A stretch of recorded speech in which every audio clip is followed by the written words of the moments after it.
Box office దగ్గర మొదటి వారాన్ని అతి కష్టం మీద 100 కోట్లకు పైగా షేర్ మార్క్ అందుకొని కంప్లీట్ చేసుకున్న గ్లోబల్ స్టార్ రామ్ చరణ్ నటించిన గేమ్ చేంజర్ సినిమా రెండో వారంలో అడుగుపెట్టగా బాక్సాఫీస్ దగ్గర రెండో వారం మొదటి రోజు సినిమా మరింతగా డ్రాప్స్ ను అన్ని చోట్ల సొంతం చేసుకుంది. హిందీలో చాలా వరకు స్క్రీన్ కౌంట్ తగ్గగా అక్కడ కలెక్షన్స్ కూడా చాలా తక్కువగానే నమోదయ్యాయి.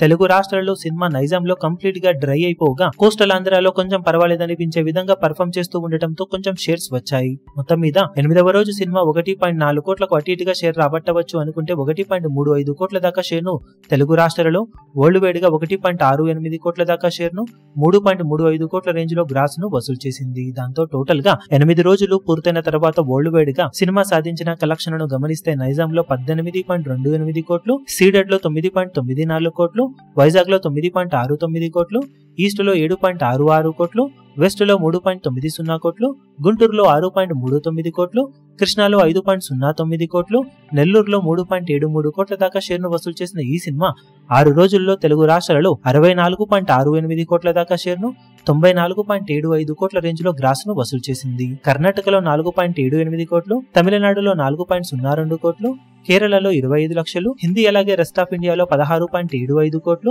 ఓవర్సీస్ లో 12.98 కోట్ల వరకు షేర్ ను వసూలు చేసిన ఈ సినిమా టోటల్ వరల్డ్ వైడ్ గా 8 రోజుల్లో 103.46 కోట్ల దాకా షేర్ ను 188.50 కోట్ల రేంజ్ లో గ్రాస్ ను వసూలు చేసింది. 223 కోట్ల బ్రేక్ ఈవెన్ టార్గెట్ కి గాను ఓవరాల్ గా 47% లోపే రికవరీని సొంతం చేసుకున్న ఈ సినిమా క్లీన్ హిట్ కోసం మరో 119.54 కోట్ల రేంజ్ లో షేర్ అందుకోవాల్సిన అవసరం ఎంతైనా ఉంది. అది దాదాపు అసాధ్యమే. కాబట్టి ఓవరాల్ గా టాలీవుడ్ లో one of the biggest disasters లో ఒకటిగా సినిమా నిలవడం ఖాయంగా మారిందని చెప్పాలి. ఇప్పుడు ఈ వీడియో మీకు నచ్చినట్లయితే లైక్ చేయండి, షేర్ చేయండి, ఛానల్ ను సబ్స్క్రైబ్ చేయడం మాత్రం మరవకండి. ఏ చిన్న అప్డేట్ ను మిస్ అవ్వకూడదు అనుకుంటే బెల్ ఐకాన్ ను ప్రెస్ చేయండి.